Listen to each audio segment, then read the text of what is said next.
જય દ્વારકાથી, જય જવાન, જય કિસાન. હાલો ખેડૂત મિત્રો, તો આજે આપણે આ દવા છાંટવાના પંપની માહિતી લેવાની છે ને આપણે એની વિઝિટ ઉપર આવ્યા હતા.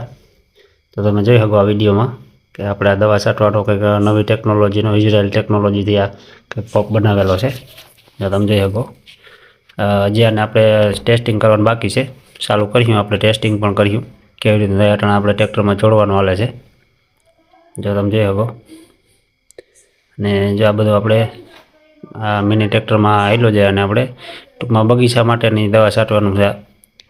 અને આ બધા આપણે જોવા આવ્યા હતા ખેડૂત મિત્રો બધા આપણી વાડીએ, તમે જોઈ શકો. અને જો આપણે આવી રીતના હરગવામાં ટપક ને વેન્ચ્યુરિન ફિલ્ટર ને બધું છે, આમાંથી આપણે દવા છાંટવાનું છે. જો તમે આગળ વિડીયોમાં. અને જો આપણે પંપ ચાલુ કર્યો છે પાણીનો ભરી, આ કંઈક આવી રીતનું હાલે છે. જો એટલો પ્રેશર કરે અને એટલી ઊંચે સુધી આપણી દવા ઉડાડે કે બગીચામાં બે આયરની વચમાં વહી જાય ને તો આપણે બે બાજુ બે આયરું લઈ લઈએ એટલો પ્રેશર છે આમાં. અને આ પાછળ જે ગોળ રાઉન્ડ સકર છે ને, એમાં અંદર પંખો છે, એનાથી હવા ફેંકે છે. એટલે હવાથી જ આપણી દવા એટલી બધી ઊંચી ઉડાડે છે, જો તમે જોઈ શકો છો. અને આના આપણે આગળ હમણાં ડિસ્પ્લે ઉપર આપણાનો કોન્ટેક્ટ નંબર દેખાય અને ડિસ્ટ્રીબ્યુટરના, જો તમે જોઈ શકો. અને કંઈક આ વાલ ચાલુ બંધ કરીને એટલે કંઈક વધઘટ થાય છે પ્રેશર આનું. જો મિત્રો, તમને કેવો લાગે પંપ એ તમે જરાક કોમેન્ટમાં કહેજો, કોમેન્ટમાં જણાવજો. અને આ પંપનો પ્રેશર કેવો લાગે એ જોજો. જો આમ કેટલા સુધી જાય છે, લગભગ બે બાજુ 20-20 ફૂટ 25-25 ફૂટ લેતું જાય છે.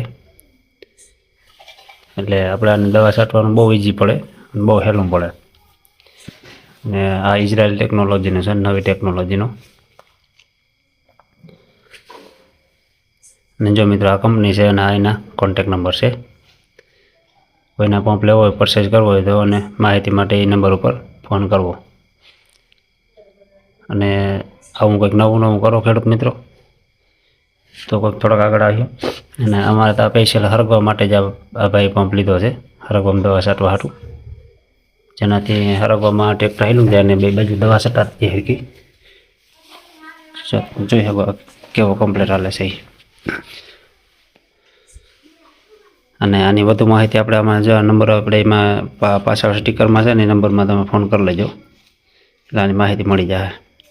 અને જો વાલ આપણે ટ્રેક્ટર ઉપર વાલ મૂકેલા છે, ત્યાંથી તમારે અડધી નોઝલ આંકવી, ઉપરની નોઝલ આંકવી, એક સાઈડમાં નોઝલ આંકવી, પ્રેશર વધઘટ કરવો, એ બધું જ આ સકડામાં થઈ જાય છે. અને એક વાલ છે, એક સકર છે અને અહીંયા પ્રેશર મીટર છે. આ બધા આપણે ટ્રેક્ટરમાં જ ફિટિંગ થઈ જાય.